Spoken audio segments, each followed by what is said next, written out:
Hello everyone, this is Pragya Pandey from Rouse Academy for Competitive Exams Bhopal, and this is our special series on daily news review. In our previous video I have asked few questions, so let's see their solution first. So the first question is, World Science Day for Peace and Development is observed on, and correct answer for this question is 10th of November. Next question is, who took the charge as 50th Chief Justice of India? And correct answer for this question is D.Y. Chandrachud. So without wasting any time, let's see what is in the news. So this particular section is talking about ISRO's cryogenic engine indigenously developed for LVM-3 passes hot test.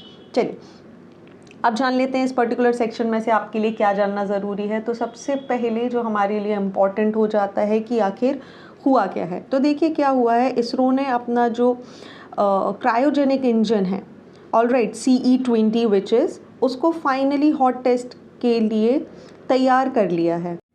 देखिए हुआ क्या है, इसरो ने जो अपना indigenously developed cryogenic engine है ना, आपको नाम याद रखना होगा CE-20, इसका हॉट टेस्ट कर लिया है। ठीक है, अब आपको कन्फ्यूजन हो रहा होगा ये हॉट टेस्ट और कोल्ड टेस्ट क्या होते हैं, तो इसके बारे में हम डेफिनेटली डिस्कस करेंगे, बट उसके पहले देख लेते हैं आर्टिकल किस बारे में बात कर रहा है। देखिए जैसा आप सभी को याद होगा, जो हमारा LVM-3 है which is also known as launch vehicle mark 3। ठीक है, अब यहाँ से इम्पॉर्टेंट क्या हो जाता है कि इसका जो पुराना नाम है दैट इज़ GSLV Mk3 और इसका ही अपग्रेडेड वर्जन है जिसको हम क्या बोलते हैं LVM-3 या लॉन्च व्हीकल मार्क 3। उसमें इस इंजन को CE-20 indigenously developed cryogenic engine को लगाया गया है और इसने सक्सेसफुली जो अपना हॉट टेस्ट है उसको पास कर लिया है। चलिए so let's understand what is hot test और कोल्ड टेस्ट। देखिए होता क्या है, जैसा आप सभी को पता है, जब हमें कई बार इंजन की कैपेबिलिटी को चेक करना होता है तो हम क्या करते हैं, गाड़ी को चालू करके छोड़ देते हैं ऑलराइट, और देखते हैं कि वो कितना लेवल तक गर्म हो रही है या नहीं।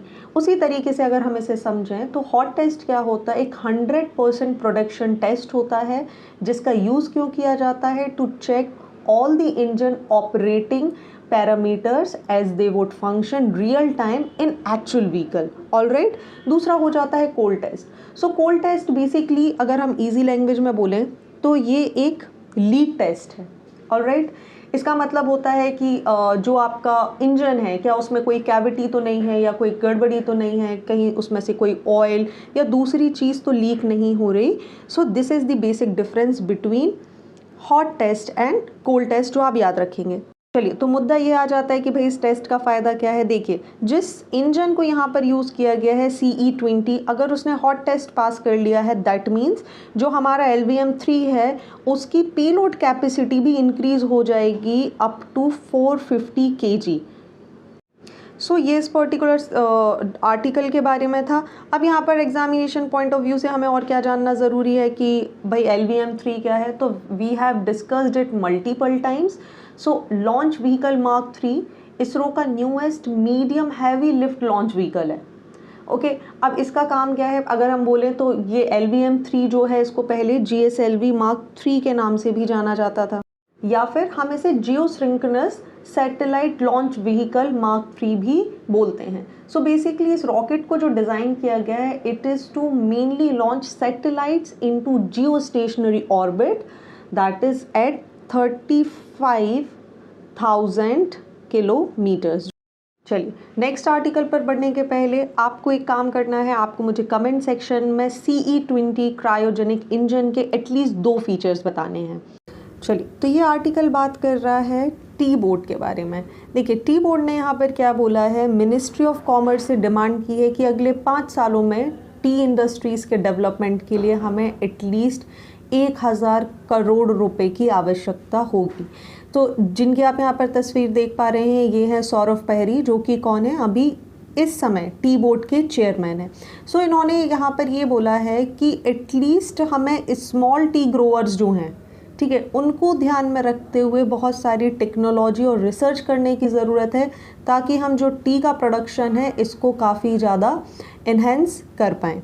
तो क्या इस आर्टिकल में से इतनी ही न्यूज़ हमारे लिए जानना ज़रूरी थी? जी नहीं। जैसे हम हर बार करते हैं, एक पर्टिकुलर न्यूज़ को अपने स्टैटिक पोर्शन से कनेक्ट करते हैं और देखते हैं इसके बारे में क्या एडिशनल इन्फॉर्मेशन हमारे पास आ सकती है। चलिए, इसी से रिलेटेड एक क्वेश्चन 2022 के प्री में पूछा जा चुका है, इसीलिए ये पर्टिकुलर सेक्शन भी हमारे लिए बहुत महत्वपूर्ण हो जाता है। सबसे पहले बात कर लेते हैं टी के बारे में। चलिए, जब हम टी की बात करते हैं तो आपको याद रखना होगा कि इसको एक प्लांट है camellia, I am writing it's name here, camellia sinensis. Okay, camellia sinensis plant से इसको निकाला जाता है। और पानी के बाद अगर दुनिया में सबसे ज़्यादा किसी चीज़ को पिया जाता है तो वो है चाय। अब अगर हम इसके ओरिजिन की बात करें तो वैसे तो इस तरीके से माना जाता है कि north east India, northern Myanmar और साउथ वेस्ट चाइना में एक्चुअली ट्री के प्लांट्स का ग्रो होना सबसे पहले शुरू हुआ था। बट जो एक्चुअल एविडेंसेस बात करते हैं वो बोलते हैं कि चाइना में सबसे पहले 5000 साल पहले चाय पी गई थी। ठीक है, तो ये तो रही कुछ एक्स्ट्रा इन्फॉर्मेशन। अब बात कर लेते हैं जोग्राफिकल कंडीशन के बारे में। चलिए, जब हम जोग्राफिकल कंडीशन के बारे में बात करते हैं तो सबसे पहला पॉइंट आ जाता है क्लाइमेट। तो ये जो टी है इज अ ट्रॉपिकल एंड सब ट्रॉपिकल प्लांट, आप याद रखेंगे, and it grows well in hot and humid climate. All right, next important fact कि अगर हॉट एंड ह्यूमिड क्लाइमेट में ये हो जाता है तो इसके लिए टेम्परेचर कितना ज़रूरी है? टेम्परेचर यहाँ पर जो आइडियल माना गया है that is 20 to 30 degree. Next important, जैसा क्योंकि हम जोग्राफिकल पॉइंट ऑफ व्यू से देख रहे हैं, हमने क्लाइमेट को डिस्कस कर लिया, हमने टेम्परेचर को डिस्कस कर लिया, सो नेक्स्ट कम्स रेनफॉल। तो इस प्लांट को ग्रो करने के लिए 150 to 300 सेंटीमीटर तक की एनुअल बारिश की आवश्यकता होती है। नेक्स्ट इम्पॉर्टेंट कि भाई किस प्रकार की मृदा यहाँ पर होना चाहिए, किस प्रकार की सॉइल यहाँ पर होना चाहिए। तो टी प्लांटेशन के लिए सबसे सूटेबल सॉइल मानी जाती है slightly acidic soil without calcium but with porous subsoil. Additionally आप याद रख सकते हैं 21 मई को इंटरनेशनल टी डे के रूप में भी सेलिब्रेट किया जाता है। अब इंडिया के कॉन्टेक्स्ट में अगर हम बात करें तो which are the major 3 tea production regions? First is Darjeeling, next is Assam and third is Nilgiri. तो ये आपको यहाँ पर याद रखना है। चलिए, जैसा आर्टिकल के स्टार्टिंग में मैंने आपको बताया था कि टी बोर्ड से रिलेटेड एक क्वेश्चन पहले भी पूछा जा चुका है, तो वो रहा ये सवाल, with reference to the tea board in India consider the following statement. ठीक है, तो इसका करेक्ट आंसर तो सबसे पहले फर्स्ट एंड फोर्थ, अब यहाँ पर डिस्कस कर लेते हैं क्यों। The tea board is a statutory body. Yes, definitely it is a statutory body. Second, what it is saying, the board has overseas offices at Dubai and Moscow. Okay, so fourth is correct, first is correct. हम discuss कर लेते हैं जो गलत है वहाँ पर क्या होना चाहिए। फर्स्ट ऑफ ऑल, जब हम इसके रेगुलेशन की बात करते हैं तो यहाँ पर मिनिस्ट्री ऑफ कॉमर्स के अंदर ये डिपार्टमेंट आता है, आपको याद रखना है। सेकेंड थिंग, इसका हेडक्वार्टर कहाँ पर लोकेटेड है? तो its headquarter is located in Kolkata.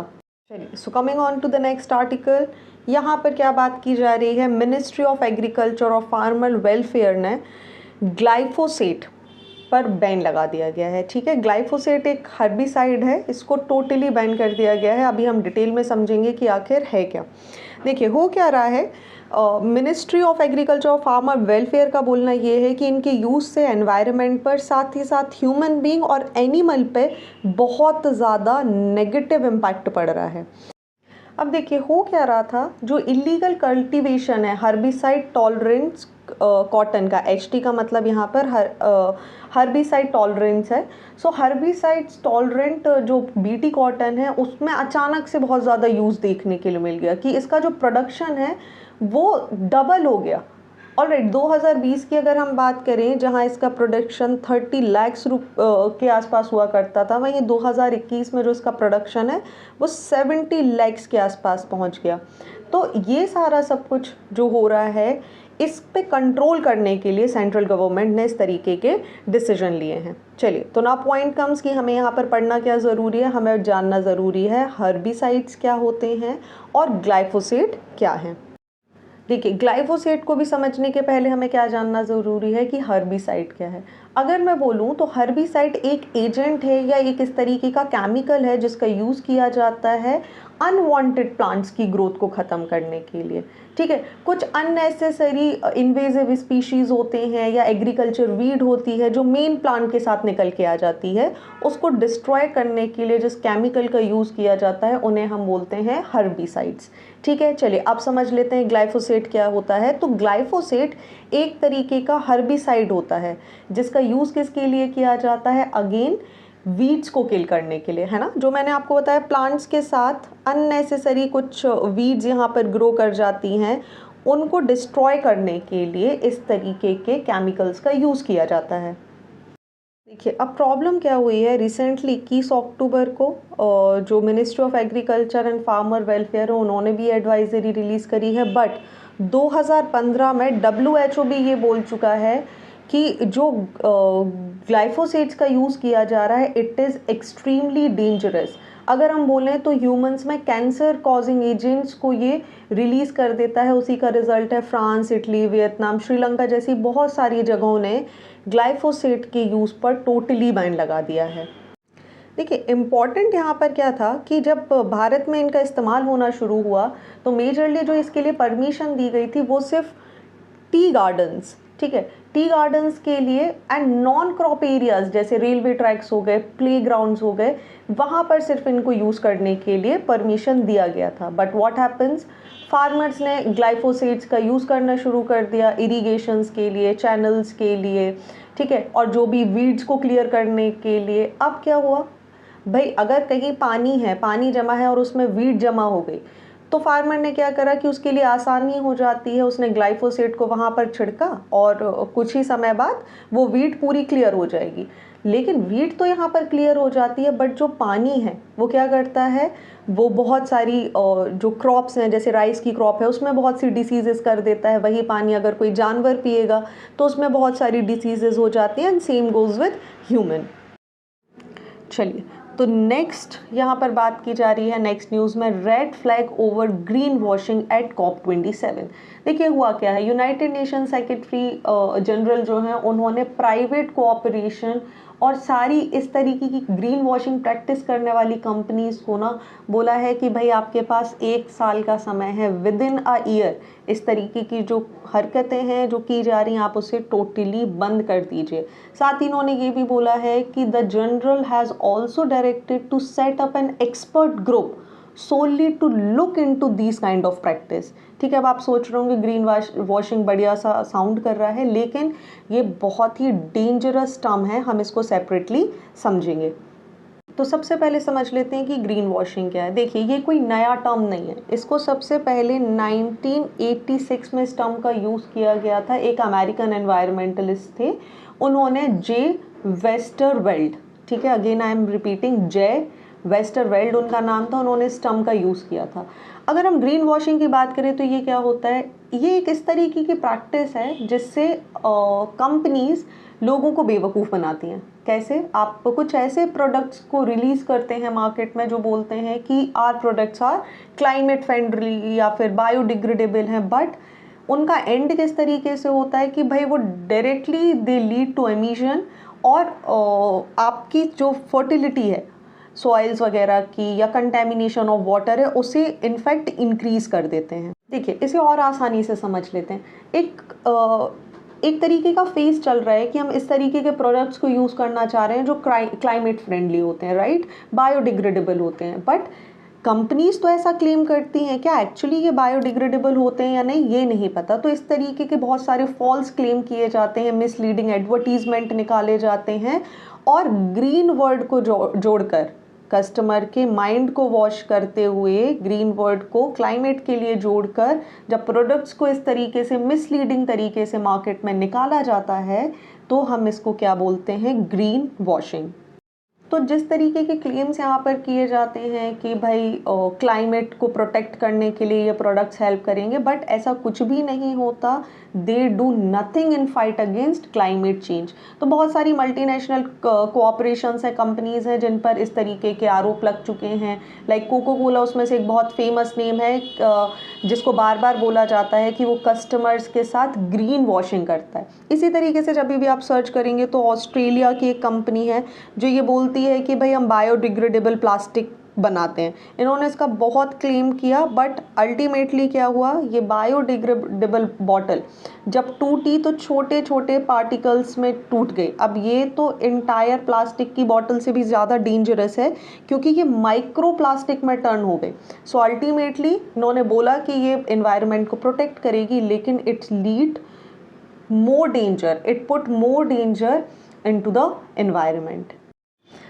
इसके बारे में यहाँ पर बात की गई है कि ग्रीन वॉशिंग का यहाँ पर क्या हो रहा है, किसी भी कंट्री की जो प्रोग्रेस को हम जब देखते हैं क्लाइमेट चेंज को लेकर तो वो एक फॉल्स इमेज क्रिएट कर देता है। But rather than putting any good into this situation, ये क्या कर रहे हैं, डिज़ास्टर की तरफ हमें लेके आगे जा रहे हैं। तो यही जनरल सेक्रेटरी ने बोला है कि this is a high time कि हम इसे रिस्पॉन्सिबल बिहेवियर को टॉलरेट ना करें, बल्कि कुछ स्ट्रिक्ट एक्शंस यहाँ पर लें।